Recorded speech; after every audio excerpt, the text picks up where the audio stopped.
नमस्कार दोस्तों, मेरा नाम डॉक्टर बिमल छाजेड़ है। आज आपको बताने वाला हूँ ये जो किडनी की बीमारी है इसमें क्या करना चाहिए, क्या करें कि किडनी आपका हेल्दी रहे और किडनी की बीमारी जिसको बोलते हैं क्रॉनिक किडनी डिजीज वो ना हो।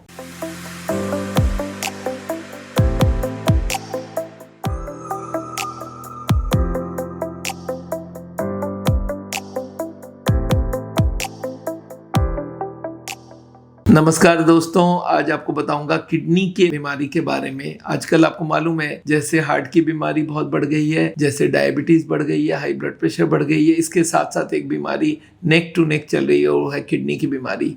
नेफ्रोलॉजी आजकल मेडिकल साइंस का एक बहुत बड़ा ब्रांच हो गया है, क्योंकि किडनी को हम लोग डैमेज कर रहे हैं। देखिए, आपको मालूम होना चाहिए हमारी 2 किडनी है। हमारे पेट के नाभि के दोनों तरफ, थोड़ा सा अंदर के तरफ 2 किडनी रखी होती है, और ये किडनी का काम है फिल्टर करना। जितनी भी उसके अंदर ब्लड आएगी, ब्लड में से जो भी इंप्यूरिटीज है उसको निकाल के बाहर फेंक देना, और वो यूरिन होके बाहर निकल जाता है। अब ये किडनी के साथ आप अगर एक चीज समझेंगे, हार्ट जैसे कंटिन्यूअस चलता है जिंदगी भर, किडनी भी जिंदगी भर कंटिन्यूअस चलता है। आप रात को सो जाते हैं पर किडनी चलता रहता है। अब इस किडनी बीमारी का जो सिलसिला आजकल चालू हो गया, हर कोई को दिख रहा है आजकल किडनी खराब होते जा रहा है। और किडनी खराब होने के लिए अभी तक जो मेन रीजन पाया गया है वो है 2। एक है डायबिटीज का कंट्रोल ना होना, और एक हाई ब्लड प्रेशर का कंट्रोल ना होना। दोनों किडनी को डैमेज करता है। हाई ब्लड प्रेशर से क्या होता है, किडनी के जो नेफ्रॉन्स रहता है उसके अंदर प्रेशर बहुत हाई आती है, और नेफ्रॉन्स को धीरे धीरे डैमेज होने लगता है, और फिर किडनी डैमेज होने लग जाती है। और दूसरा है हाई शुगर से क्या होता है, हमारी जो माइक्रो एंजियोपैथी बोलते हैं, किडनी के जो छोटे छोटे ट्यूब्स है वो सारे खराब हो जाते हैं, और किडनी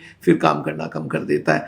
और किडनी काम करना कम कर दे तो क्या क्या तकलीफ होने वाली है, हमारी यूरिन कम होने लग जाती है। और अगर आप ब्लड टेस्ट करते हैं तो आपके यूरिया और क्रिएटिनिन दोनों बढ़े हुए मिलेंगे। यूरिया 40 के ऊपर हो और क्रिएटिनिन 1.3 से ज्यादा हो तो आप समझ लीजिए किडनी आपकी कंप्रोमाइज हो चुकी है। तो किडनी की बीमारी को बचाने का सबसे बड़ा 2 जो उपाय है, आपकी ब्लड प्रेशर 120/80 के ऊपर ना जाए, और शुगर 100 और 140 के ऊपर ना जाए।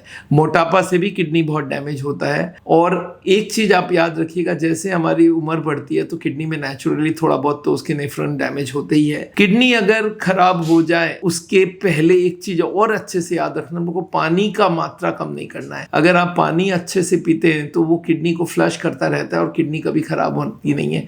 तो ये ज्यादा पानी पीना होगा। और एक चीज और याद रखिएगा, अगर यूरिन आपका हर वक्त पीला पीला पड़ रहा है तो आप ये समझ लीजिए आपको पानी का कमी पड़ रही है। अगर आप बहुत आदमी, भाई गर्मी का दिन है तो उसको 2 लीटर पानी से नहीं होगा, 3 लीटर जरूरत है। अगर वो बाहर जाने वाला काम करता है तो उसको 4 लीटर जरूरत है। पर आपको एक ही चीज का ध्यान रखना है, लीटर्स में मैं बोल दूं तो गलत हो जाएगा। तो आपको ये देखना है, जब भी पेशाब पीला होने लग जाए तो समझ लीजिए हमें पानी की कमी पड़ रही है बॉडी में, और संग संग पानी का मात्रा बढ़ा लीजिए। कुछ किडनी की बीमारी प्रोस्टेट की वजह से भी होती है। प्रोस्टेट में अगर ऑब्स्ट्रक्शन हो जाए या रेनल स्टोन की वजह से भी होता है, उससे भी किडनी डैमेज होती है। पर जो मेन आजकल सबसे बड़े बड़े 2 ही बीमारी है, ब्लड प्रेशर एंड डायबिटीज। चलिए, एक बात तो ये समझ आ गई, अगर आप रेगुलर एक्सरसाइज करेंगे तो भी किडनी हेल्दी रहेगी। खाने में आपको जब किडनी की कमी आ जाए तो पोटेशियम को अवॉइड करना चाहिए। उसमें बहुत सारे फ्रूट्स मना करते हैं हम लोग, जूसेस मना करते हैं, और उसके संग डेयरी प्रोडक्ट, ऑरेंजेस, इनमें होता है। अच्छा, जो कैंड फूड होता है उसमें भी पोटेशियम ज्यादा होता है। तो जिसको भी किडनी की कमी आ जाती है उसको पोटेशियम अवॉइड करने बोलते हैं। प्रोटीन के ऊपर थोड़ा सा डाउट है, कभी कभी हम लोग बोलते हैं प्रोटीन पूरा बंद कर दो फिर बॉडी को प्रोटीन मिलेगा कैसे, तो बोलते हैं रेस्ट्रिक्टेड प्रोटीन डाइट होनी चाहिए। तो ये सारी चीजें आपको ध्यान रखना पड़ेगा किडनी को संभाल के रखने के लिए। अगर फिर से आपको बता दूं, अगर ब्लड प्रेशर है तो कंट्रोल कीजिए, शुगर है तो कंट्रोल कीजिए, पानी कम पीते हैं या यूरिन अगर पीला होने लग जाए तो ज्यादा से ज्यादा पानी पीजिए। अगर किडनी में स्टोन है उसको संग संग ठीक करवाइए, और अगर प्रोस्टेट बढ़ी है उसकी दवाइयां लीजिए। ये 5 चीजों को अगर आप ध्यान रखते हैं तो आपके किडनी का खराब होने का चांसेस बहुत कम हो जाता है। तो ये बात आपके ध्यान में रहे, और इस वीडियो को आप जरूर लोगों तक शेयर करिए। मिलते हैं फिर दूसरी वीडियो के साथ। Thank you so much. आप हमारे चैनल को जरूर सब्सक्राइब कीजिएगा।